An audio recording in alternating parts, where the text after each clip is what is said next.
اعوذ باللہ السمیع العلیم من الشیطان اللعین الرجیم بسم اللہ الرحمن الرحیم۔ ناظرین کرام، السلام علیکم ورحمۃ اللہ وبرکاتہ۔ مسائل زندگی میں آپ کا استقبال ہے۔ آج ہمارے اسٹوڈیو میں مہمان ہیں حجت الاسلام جناب مولانا ذکی حسن صاحب قبلہ۔ ہم ان کا استقبال کرتے ہیں۔ اس سے قبل کہ آج کا یہ ایپیسوڈ شروع ہو، میں اپنی جانب سے، اراکین کی جانب سے، حجت الاسلام کی خدمت میں اور ہم سب کی جانب سے تمام علماء حق، مراجع تقلید، عالم انسانیت اور عالم اسلام، اور خصوصاً اپنے زمانے کے امام حضرت ولی عصر اجل اللہ تعالیٰ فرجہ شریف کی خدمت میں حضرت سبط اکبر، ہمارے دوسرے امام حسن مجتبیٰ ابن علی علیہ الصلاۃ والسلام کی ولادت باسعادت کی مبارکباد پیش کرتا ہوں، اور اس امید کے ساتھ کہ اللہ تعالیٰ ہم تمام موالیان اہل بیت علیہ الصلاۃ والسلام کا حشر و نشر اہل بیت علیہ الصلاۃ والسلام کے ساتھ کرے۔ میں آغاز خدمت میں بھی تہنیت اور مبارکباد پیش کرتے ہوئے درخواست کروں گا کہ آغا اس سلسلے میں، ولادت اس سلسلے میں مختصراً کچھ ارشاد فرمائیں۔ آغا السلام علیکم ورحمۃ اللہ وبرکاتہ۔ وعلیکم السلام ورحمۃ اللہ وبرکاتہ۔ بہت بہت مبارک ہو آپ کو سبط اکبر امام حسن مجتبیٰ علیہ الصلاۃ والسلام کی ولادت۔ پروردگار عالم اس باسعادت موقع کو تمام انسانیت کے لیے باعث مسرت قرار دے، اور انشاءاللہ ہم سبھی کو ہمارے آقا اور مولا کی سیرت پر عمل پیرا ہوتے ہوئے اپنی دنیا، اپنی آخرت، اپنی عقبہ، ان سبھی کو سنوارنے کی توفیق عنایت فرمائے۔ الہی آمین۔ ہمارے آقا اور مولا، آپ جیسا کہ اس سلسلے میں بہتر واقف ہیں کہ حضور ختمی مرتبہ صلی اللہ علیہ وآلہ وسلم نے ارشاد فرمایا کہ یہ دو امام ہیں، اور اس موقع پر فرمایا تھا کہ ہذان امامان قاما او قعدا۔ سرکار امام حسن مجتبیٰ علیہ الصلاۃ والسلام اور سرکار سید الشہداء امام حسین علیہ الصلاۃ والسلام، ان دونوں کے لیے فرمایا کہ یہ دونوں امام ہیں۔ اگر یہ دونوں بیٹھے ہوں تب بھی امام ہیں، اور اگر یہ حالت قیام میں ہوں تب بھی امام ہیں۔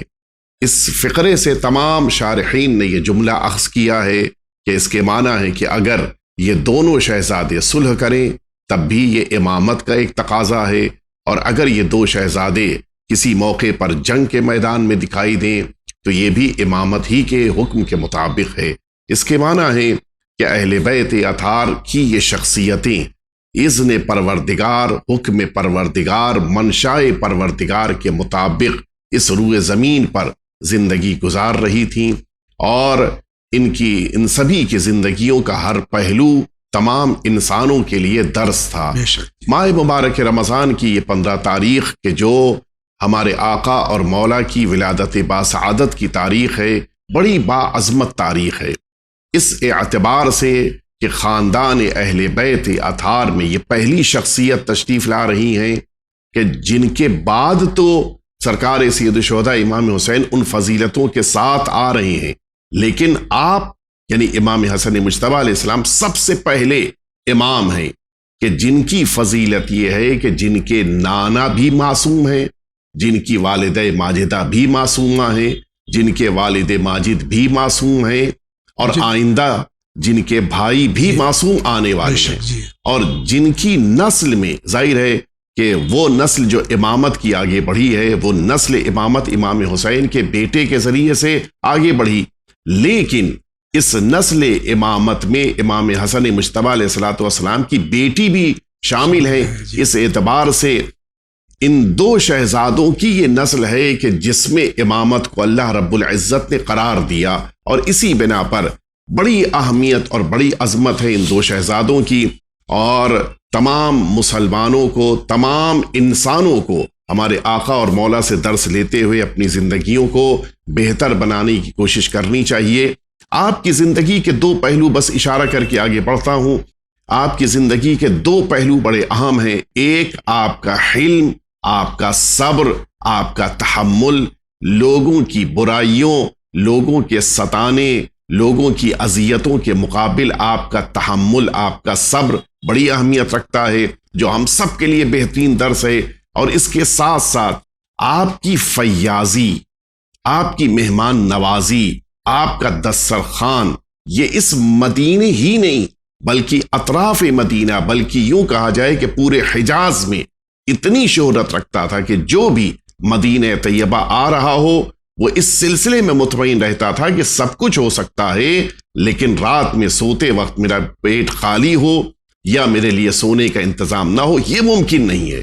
یہ آقا کی سیرت کا ایک نمایاں پہلو تھا کہ سارے مدینے میں آنے والے افراد اگر ضرورت مند ہیں، نادار ہیں، محتاج ہیں، اسی طرح سے مدینہ طیبہ کے رہنے والے افراد اگر ضرورت مند ہیں، محتاج ہیں، کسی قسم کی ان کی احتیاج ہے، آتے تھے امام کی بارگاہ میں اور امام ان کی ضرورتوں کو پورا فرماتے تھے۔ یہ ایک درس ہے ان تمام افراد کے لیے جو آقا اور مولا کا جشن منعقد کر رہے ہیں اور آقا کا نام لیتے ہوئے اپنی زندگیوں کو کامیاب بنا رہے ہیں۔ پروردگار عالم ہم سبھی کو آقا کی سیرت پہ عمل پیرا ہوتے ہوئے اپنی آخرت سنوارنے کی توفیق عنایت فرمائے۔ الہی آمین۔ بہت بہت شکریہ آقا۔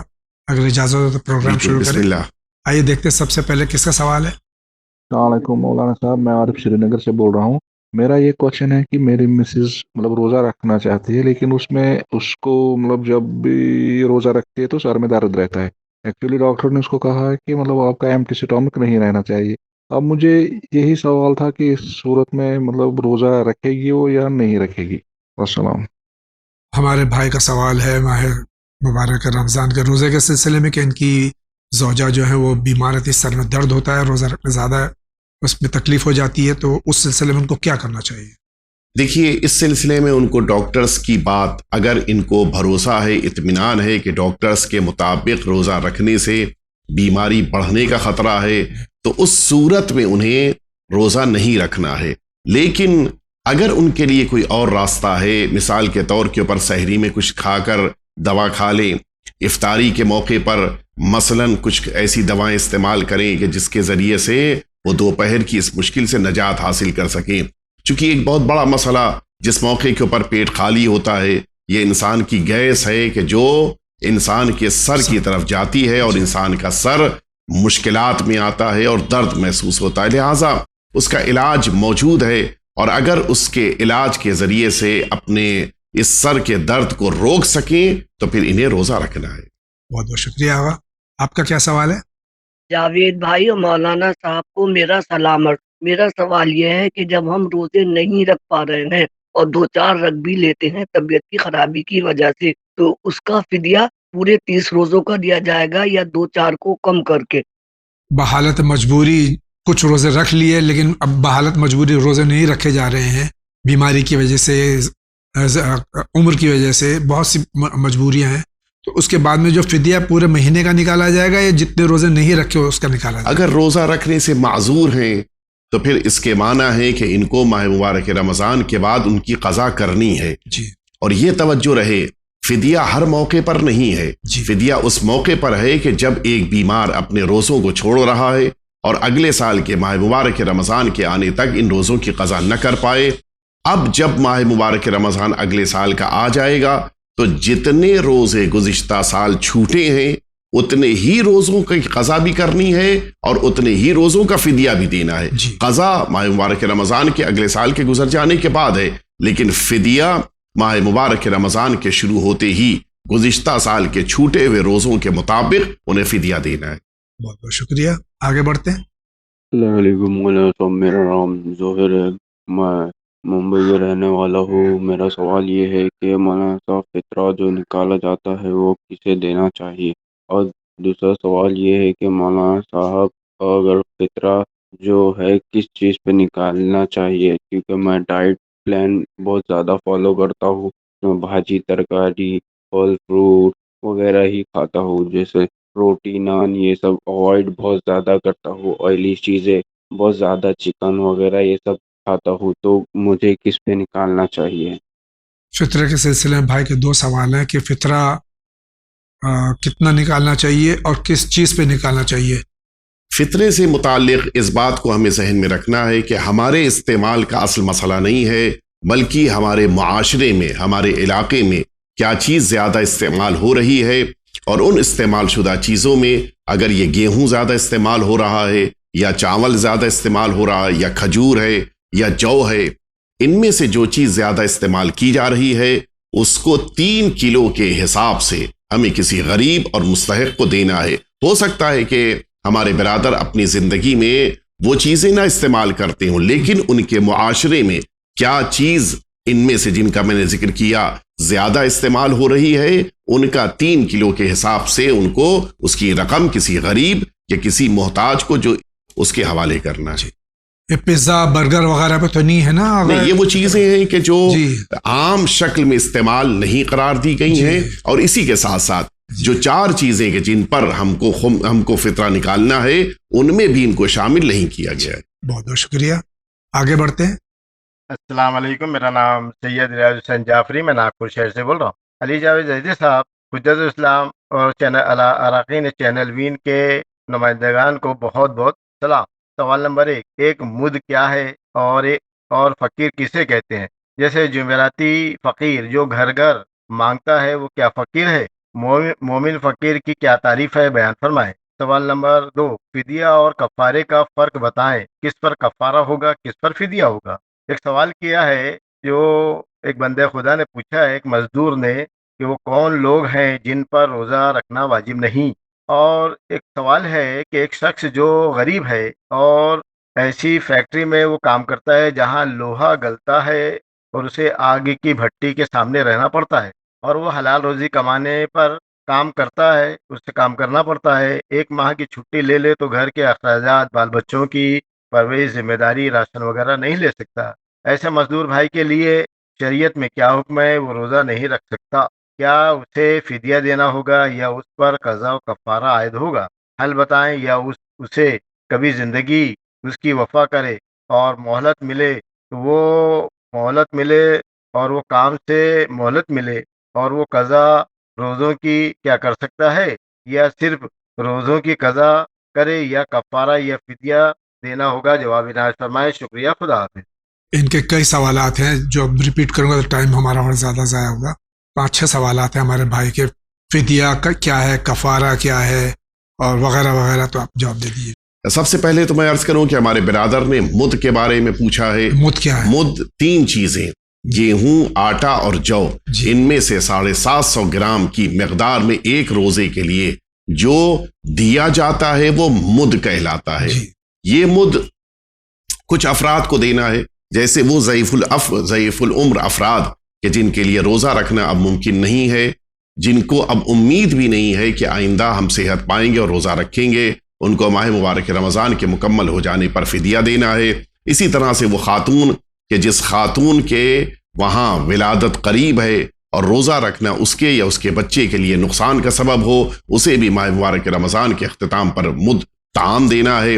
اور اسی طرح سے وہ بچہ وہ کہ جو ماں سے اپنی غذا کو لے رہا ہے، ماں فیڈ کر رہی ہے، ایسی خاتون بھی اگر اس بات کا خوف ہو کہ میں اگر روزہ رکھوں گی تو بچے کو غذا نہیں مل پائے گی، اسے بھی روزہ نہ رکھتے ہوئے ماہ مبارک رمضان کے اختتام پر فدیہ دینا ہے۔ یہ افراد ہیں کہ جن کو فدیہ دینا ہے۔ سوال پوچھا ہے ہمارے برادر نے کہ فقیر کسے کہتے ہیں؟ فقیر اس انسان کے لیے استعمال کیا جاتا ہے کہ جس کے پاس سال بھر کا کھانے پینے کا انتظام نہیں ہے اور وہ ضرورت مند ہے اور محتاج ہے۔ اس میں شرط ہے کہ مؤمن شیعہ اثنا عشری ہو کہ جسے یہ آپ مد کی رقم تو نہیں دیں گے، مد کے طور پر اناج اس کے حوالے کریں گے۔ سوال پوچھا ہے کہ فدیے اور کفارے میں فرق کیا ہے؟ کفارہ اس موقع پر استعمال کیا جاتا ہے کہ جب جرمانے کے طور پر کسی شخص کے لیے یہ حکم دیا جائے کہ تمہیں اپنے روزوں کے لیے کفارہ دینا ہے۔ جیسے مثال کے طور پر کوئی ایک انسان ہے کہ جس نے جان بوجھ کر ماہ مبارک رمضان کا روزہ نہیں رکھا ہے، تو اب یہ روزے کی قضا بھی کرے گا اور کفارہ بھی دے گا۔ تو کفارہ جرمانے کے طور پر اس کو دینا ہوتا ہے۔ فدیہ ان افراد کے لیے ہے کہ جن کے پاس روزہ رکھنے کی طاقت یا روزہ رکھنے کے امکانات نہیں پائے جاتے، جیسے مثال کے طور پہ ضعیف العمر انسان کہ جس کے لیے روزہ رکھنا ممکن نہیں ہے، اسے اب آخر ماہ مبارک رمضان میں فدیہ دینا ہوگا۔ تو ان دونوں میں یہ بنیادی فرق ہے۔ اور اس کے بعد ہمارے برادر نے پوچھا ہے کہ کن لوگوں پر روزہ رکھنا واجب نہیں ہے۔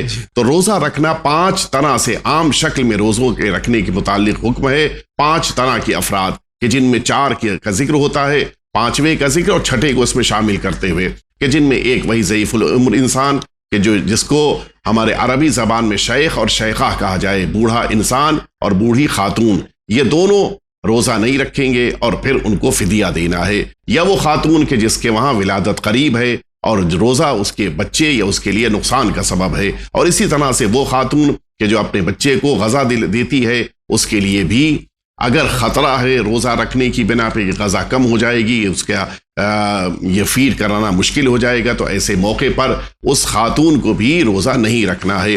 اسی طرح سے وہ ایک بیمار کہ جس کے وہاں پیاس کی بیماری ہو کہ اگر پانی نہیں پیے گا تو پھر وہ بیماری بڑھے گی، اس کی یہ پیاس کی بیماری جس کے وہاں ہے اسے بھی روزہ نہیں رکھنا ہے۔ یہ 4 طرح کے افراد، اور 5واں انسان وہ ہے جو مسافر ہے، عالم سفر میں ہے، اس کو روزہ نہیں رکھنا ہے، اور 6ٹھا اس میں شامل کیا جاتا ہے وہ بچہ کہ جو ابھی بچہ یا بچی کہ جو ابھی بلوغ کی عمر تک نہیں پہنچے ہیں، تو یہ افراد وہ ہیں کہ جنہیں روزہ نہیں رکھنا ہے۔ البتہ سب کے احکام الگ الگ ہیں اور ان کے احکام کے مطابق انہیں عمل پیرا ہونا ہے۔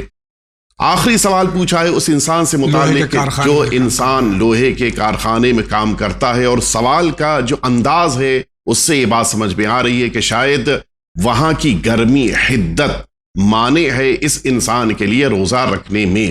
اگر اس انسان کے لیے اپنی شفٹ کو معین کرتے ہوئے وقت کو چینج کرنا کچھ ممکن ہو، مثال کے طور کے اوپر روزے کا کچھ حصہ اور افطار کے بعد کا کچھ حصہ وہاں کے اوپر اس کمپنی میں جاب کر سکتے ہوں، یا ایڈجسٹ کر سکتے ہوں، کچھ دن روزہ رکھنے کے لیے آپ مثلا جاب پہ نہ جائیں، کچھ دن جاب پہ جائیں، اس طرح سے کچھ ایڈجسٹمنٹ ہو سکتا ہو، یا مثال کے طور پر ان کے لیے کچھ دنوں کی چھٹی لے لینا ممکن ہو، اس طرح کا کوئی بھی اگر امکان ہے ان کے لیے تو اس کے مطابق عمل پیرا ہوتے ہوئے ان کو روزہ رکھنا ہے۔ لیکن اگر ان کے لیے 100% کسی طرح کا کوئی راستہ ہے ہی نہیں، اور صرف ان کو جاب ہی کرنی ہے، اور اسی وقت کہ جس وقت ان کو روزہ رکھنا ہے، اور یہ روزہ ان کے لیے بالکل ممکن نہیں ہے کہ نتیجے میں ان کو پیاس کا غلبہ ہو مثال کے طور پر، یا حدت اور گرمی کی بنا پر سختی محسوس ہو رہی ہو، تو پھر انہیں اپنے روزے کو ترک کرنے کی اجازت ہے، لیکن وہ مجبوری کی صورت میں، وہ بھی اس شرط کے ساتھ کہ اگر وہ نوکری چھوڑ رہے ہوں یا چھٹی لے رہے ہوں تو سخت مشکلات میں آ رہے ہوں، جس کو ہماری شریعت کی زبان میں عسر و حرج کہا گیا ہے، کہ اگر عسر و حرج میں آ رہے ہوں تو ایسے موقع پر جاب کو جاری رکھتے ہوئے روزہ نہیں رکھنا ہے، لیکن ان روزوں کی قضا ان کے ذمے ہے، یعنی جیسے ہی ان کو موقع ملے گا سال میں جتنے دنوں میں ان کو چھٹیاں ملتی ہیں، ان چھٹیوں میں ان کو پھر روزہ رکھنا ہوگا۔ بہت بہت شکریہ آغا، آگے بڑھتے ہیں۔ السلام علیکم، میرا ایک سونے کا دکان ہے۔ اب میرے سونے کا دکان میں ہے تو مال سب پہ زکوٰۃ کاٹنا پڑتا، خرچ وغیرہ وہ ہے تو نکال کے، میرا خود خاص ہے تو مال کا اس کا زکوٰۃ نکالنا پڑتا، سونا چاندی کا۔ ان کی سونے کی دکان انہوں نے بتایا نہیں کہ کس مسلک سے ان کا تعلق ہے۔ ہمارے شریعت کے مطابق اگر انسان کے پاس 7 کلو سونا ہے جو جویلری کی شکل میں نہیں ہے، اور وہ جویلری کے جس کو استعمال کیا جا رہا ہو گھر میں اس شکل میں نہ ہو، اگر یہ 7 کلو سونا ان کے پاس ہے تو پھر ایسی صورت میں ان کے لیے ذمہ داری ہے کہ 750 گرام ان کو زکوٰۃ دینا ہے۔ لیکن یہ 7 کلو سونا ان کے پاس رہے 1 سال تک، تو بھی اس کے بعد ان کو دیکھنا ہے کہ یہ میرے پاس مسلسل رہا ہو تو ان کو زکوٰۃ دینا ہے، اور اس کے ساتھ ساتھ یہ 7 کلو سونا سکے کی شکل میں، یعنی رائج الوقت سکے کی شکل میں ہونا چاہیے، دکان کی شکل میں نہیں، کہ دکان میں اگر وہ سونا رکھا ہوا ہے تو چونکہ وہ آتا جاتا رہتا ہے، وہ بھی جویلری کی شکل میں ہے، لہٰذا اس کے اوپر زکوٰۃ نہیں ہے۔ بہت بہت شکریہ۔ اگلا سوال، قرضہ ہے تو زکوٰۃ دینا ضروری ہے کیا؟ قرضہ ہے تو کیا زکوٰۃ دینا ضروری ہے؟ زکوٰۃ الگ چیز ہے، قرضہ الگ چیز ہے۔ اگر انسان نے قرضہ لیا ہے تو اس قرضے کو ادا کرے گا، لیکن اگر وہ قرضہ اس نے اپنی تجارت کے لیے لیا ہے، اپنے بزنس کے لیے لیا ہے تاکہ اپنے بزنس کو بڑھا سکے، تو ایسے قرضے کا تعلق زکوٰۃ سے نہیں ہے۔ زکوٰۃ اگر نصاب تک پہنچ جائے تو اس صورت میں اس انسان کو اس نصاب پر پہنچی ہوئی زکوٰۃ کو ادا کرنا ہوگا۔ شکریہ آغا، آپ کا کیا سوال ہے؟ السلام علیکم مولانا صاحب، میرا نام معین ہے، میں دلی کا رہنے والا ہوں۔ میرا سوال یہ ہے کہ مولانا صاحب کہ میں ظہر کی نماز پڑھ رہا تھا، اور ظہر کی نماز جب پہلی رکعت میں نے پڑھا ہے، اس میں جو ہے